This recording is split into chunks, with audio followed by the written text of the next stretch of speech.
Uganda's politics seems to be setting a precedent on leadership, leaving the people outside the fragile arrangement. For a start, let us look at the history of the Democratic Party and NRM.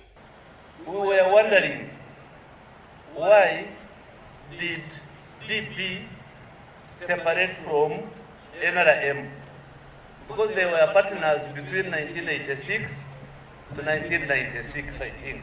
And I think Uganda has never recovered from that breakup. Claims that there can be no DP without President Museveni.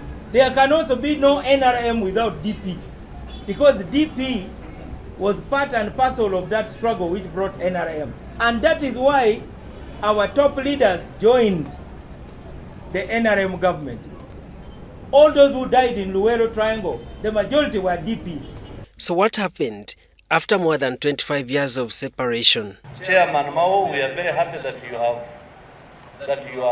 back to that principle that we had, because the first NRM government was composed mainly of DP members. Indeed, at Uganda's independence in 1962, the Democratic Party, the main party contesting to lead Uganda, did not succeed. It did not go into partnership with the ruling government until 1986, which later broke. Now, DP President Norbert Mao has resurrected the partnership with the NRM party. And I'm going to be mobilizing. And I'm going to move not only in Acholi, but all over Uganda, preaching unity. But as the Honorable Mao, who is apparently a quiet student of our tactics, reminded me, we always make a distinction between the misleaders and the misled. In July 2022, Norbert Mao secured a cooperation agreement with the National Resistance Movement Party, which he thought would strengthen democracy. Some Democratic Party members were privy to the agreement. History will judge us wrongly, but it will judge Norbert Mao very wrongly of the Democratic Party, because it is the first time that the Democratic Party president has joined a different party. And let me tell you, fellow Ugandans, countrymen, we have no quarrel with President Mao becoming minister. He's qualified. But let him have mercy to leave our party intact. On 21st of July 2022, President Yoweri Kaguta Museveni appointed Norbert Mao Minister for Justice and Constitutional Affairs.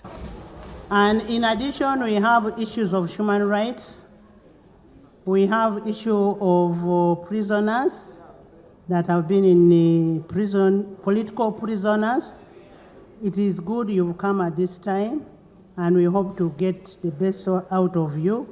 Here is the constitution that you've sworn to uphold. This seemed to end the cancer of rigged political intolerance after DP president started working with the NRM. But the prescription icks many who question democracy. I think Mao is reading the script of Olanya, who was UPC in the 7th Parliament. He was UPC, he lost the elections for the 8th Parliament, surrendered to NRM, became a chairperson of a committee on legal, became a deputy speaker, and became a speaker. I see Mao taking that direction. There is an opportunity for him to recreate himself and his career under NRM than there is in DP and opposition. So there is no agreement. Mao was just being smart. He is a smart person. Among the points of departure, Mao's wisdom seems to contend that the transition Uganda needs cannot happen without President Yoweri Museveni. They say to get the area of a circle, you need pi. To craft the future, we also need President Museveni. Also, the cooperation agreement between DP and NRM is at its tail end, but the pursuit for transition is still a school of thought to a section of Ugandans. 2 months later, the president himself of the Republic of Uganda that signed this cooperation agreement told the nation that he does not agree with what Mao was telling the crowd, here transition, peaceful transition, and all these things. He said Mao was overthinking. So there is, if you're Ugandans, you can tell us whether you've seen anything that has changed since Mao joined the government, apart from selling his soul. That is one. So, to President Mao, what is the agreement? It is true, an aspiring president signed together with a sitting president. As to whether the aspiring president will ever become president, that one I don't know, and I don't care, frankly. Let me be the Moses who will not come to the promised land, but Uganda must go to the promised land. Let me remain this side, but I want to push you to go. Please go to the promised land. That's what my job is. So don't count me among those who are dying to be presidents. The Democratic Party has lost members to other political parties. Is it true to President Mao? We are not even sure who our members are anymore. Some of our leaders have books for NUP, they also have books for DP. They are registrars for DP, they are also registrars for NUP. And that is why the core of the party, some are in this formation or concoction called DA. Mao plans to lead DP for the 4th term, fronting a claim that he is the solution for division. Mr. Mao has been around for 15 years. I don't think there were no presidents before him, and I don't think he thinks that there will not be anyone after him.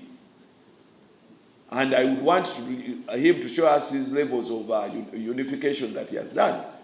So if a fire catches your house and the house is burning, do you chase the rats that are running from the fire, or you first save your valuables from the house?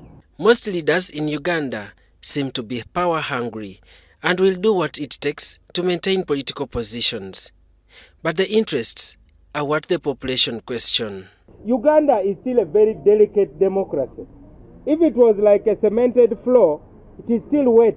You cannot start dancing Bakisimba on soft floor. The floor is not yet even hard enough for our hard kind of politics. Daniel Mugoya, Gloria Gwitabingi, UBC News.